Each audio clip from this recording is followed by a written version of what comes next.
شروع اللہ کا نام لے کر جو بڑا مہربان نہایت رحم والا ہے۔ الف لام میم، یہ حکمت کی بھری ہوئی کتاب کی آیتیں ہیں، نیکوکاروں کے لیے ہدایت اور رحمت، وہ جو نماز کی پابندی کرتے اور زکوٰۃ دیتے ہیں، اور وہی ہیں جو آخرت کا یقین رکھتے ہیں، یہی اپنے پروردگار کی طرف سے ہدایت پر ہیں اور یہی کامیاب ہیں۔ اور لوگوں میں بعض ایسا ہے جو بیہودہ حکایتیں خریدتا ہے تاکہ لوگوں کو بے سمجھے اللہ کے رستے سے گمراہ کرے اور اس سے ہنسی کرے، یہی لوگ ہیں جن کو ذلیل کرنے والا عذاب ہوگا۔ اور جب اس کو ہماری آیتیں سنائی جاتی ہیں تو اکڑ کر منہ پھیر لیتا ہے، گویا ان کو سنا ہی نہیں، جیسے اس کے کانوں میں ثقل ہے۔ تو اس کو درد دینے والے عذاب کی خوشخبری سنا دو۔ جو لوگ ایمان لائے اور نیک کام کرتے رہے ان کے لیے نعمت کے باغ ہیں، ہمیشہ ان میں رہیں گے۔ اللہ کا وعدہ سچا ہے اور وہ غالب ہے، حکمت والا ہے۔ اسی نے آسمانوں کو ستونوں کے بغیر پیدا کیا جیسا کہ تم دیکھتے ہو، اور زمین میں پہاڑ بنا کر رکھ دیے تاکہ وہ تم کو لے کر ڈولنے نہ لگے، اور اس میں ہر طرح کے جانور پھیلا دیے۔ اور ہم ہی نے آسمان سے پانی نازل کیا، پھر اس میں ہر قسم کی نفیس چیزیں اگائیں۔ یہ تو اللہ کی تخلیق ہے۔ اب مجھے دکھاؤ کہ اللہ کے سوا جو ہستیاں ہیں انہوں نے کیا پیدا کیا ہے۔ حقیقت یہ ہے کہ یہ ظالم کھلی گمراہی میں ہیں۔ اور ہم نے لقمان کو دانائی بخشی کہ اللہ کا شکر کرو، اور جو شخص شکر کرتا ہے تو اپنے ہی فائدے کے لیے شکر کرتا ہے، اور جو ناشکری کرتا ہے تو اللہ بھی بے نیاز ہے، لائق حمد و ثنا ہے۔ اور اس وقت کو یاد کرو جب لقمان نے اپنے بیٹے کو نصیحت کرتے ہوئے کہا کہ بیٹا، اللہ کے ساتھ شرک نہ کرنا، شرک تو بڑا بھاری ظلم ہے۔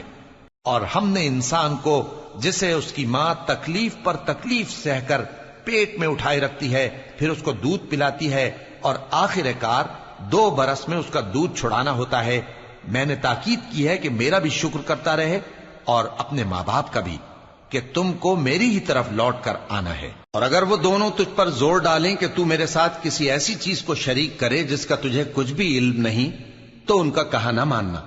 ہاں، دنیا کے کاموں میں ان کا اچھی طرح ساتھ دینا، اور جو شخص میری طرف رجوع لائے اس کے رستے پر چلنا۔ پھر تم کو میری طرف لوٹ کر آنا ہے تو جو کام تم کرتے رہے ہو سب سے تم کو آگاہ کر دوں گا۔ لقمان نے یہ بھی کہا کہ بیٹا، اگر کوئی عمل چاہے رائی کے دانے کے برابر بھی چھوٹا ہو، اور ہو بھی کسی پتھر کے اندر یا آسمانوں میں مخفی ہو یا زمین میں، اللہ اس کو قیامت کے دن لا موجود کرے گا۔ کچھ شک نہیں کہ اللہ باریک بین ہے، خبردار ہے۔ بیٹا، نماز کی پابندی رکھنا اور لوگوں کو اچھے کاموں کے کرنے کا مشورہ دیتے رہنا، بری باتوں سے منع کرتے رہنا، اور جو مصیبت تجھ پر واقع ہو اس پر صبر کرنا، بے شک یہ بڑی ہمت کے کام ہیں۔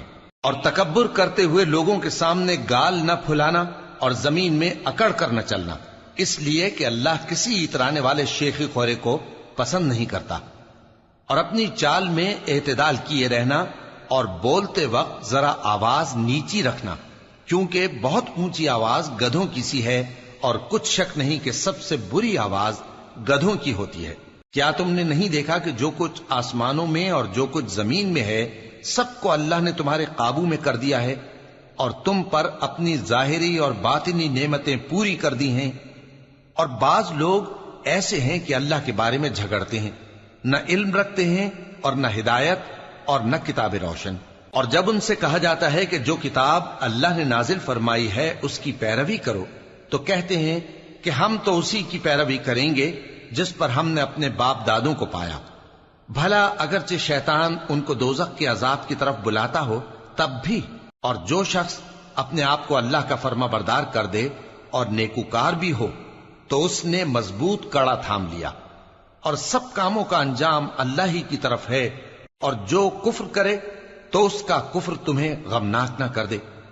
ان کو ہماری طرف لوٹ کر آنا ہے، پھر جو کام وہ کیا کرتے تھے ہم ان کو جتا دیں گے۔ بے شک اللہ دلوں کی باتوں سے بھی واقف ہے۔ ہم ان کو تھوڑا سا فائدہ پہنچائیں گے، پھر عذاب شدید کی طرف مجبور کر کے لے جائیں گے۔ اور اگر تم ان سے پوچھو کہ آسمانوں اور زمین کو کس نے پیدا کیا، تو بول اٹھیں گے کہ اللہ نے۔ کہہ دو کہ اللہ کا شکر ہے، لیکن ان میں اکثر سمجھ نہیں رکھتے۔ جو کچھ آسمانوں اور زمین میں ہے سب اللہ ہی کا ہے، بے شک اللہ بے نیاز ہے، لائق حمد و ثنا ہے۔ اور اگر یوں ہو کہ زمین میں جتنے درخت ہیں سب کے سب قلم ہو اور سمندر کا تمام پانی سیاہی ہو اور اس کے بعد 7 سمندر اور سیاہی ہو جائیں تو اللہ کی باتیں یعنی اس کی صفتیں ختم نہ ہوں۔ بے شک اللہ غالب ہے، حکمت والا ہے۔ اللہ کو تمہارا پیدا کرنا اور جلا اٹھانا ایک شخص کے پیدا کرنے اور جلا اٹھانے کی طرح ہے۔ بے شک اللہ سننے والا ہے، دیکھنے والا ہے۔ کیا تم نے نہیں دیکھا کہ اللہ ہی رات کو دن میں داخل کرتا ہے اور دن کو رات میں داخل کرتا ہے، اور اسی نے سورج اور چاند کو کام میں لگا رکھا ہے، ہر ایک وقت مقرر تک چل رہا ہے، اور یہ کہ اللہ تمہارے سب اعمال سے خبردار ہے۔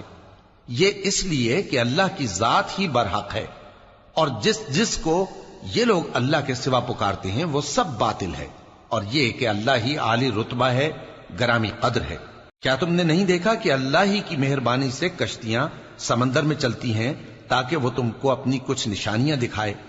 بے شک اس میں ہر صبر کرنے والے، شکر کرنے والے کے لیے نشانیاں ہیں۔ اور جب ان پر سمندر کی لہریں سائبانوں کی طرح چھا جاتی ہیں تو اللہ کو پکارنے اور خالص اس کی عبادت کرنے لگتے ہیں، پھر جب وہ ان کو نجات دے کر خشکی پر پہنچا دیتا ہے تو چند ہی لوگ انصاف پر قائم رہتے ہیں، اور ہماری نشانیوں سے وہی انکار کرتے ہیں جو عہد شکن ہیں، ناشکرے ہیں۔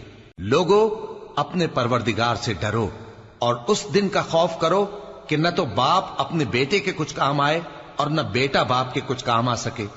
بے شک اللہ کا وعدہ سچا ہے، پس دنیا کی زندگی تم کو دھوکے میں نہ ڈال دے، اور نہ وہ بڑا فریب دینے والا شیطان تمہیں اللہ کے بارے میں کسی طرح کا فریب دے۔ اللہ ہی کو قیامت کا علم ہے، اور وہی میں برساتا ہے، اور وہی حاملہ کے پیٹ کی چیزوں کو جانتا ہے، اور کوئی شخص نہیں جانتا کہ وہ کل کیا کام کرے گا، اور کوئی شخص نہیں جانتا کہ کس سرزمین میں اسے موت آئے گی۔ بے شک اللہ ہی جاننے والا ہے اور خبردار ہے۔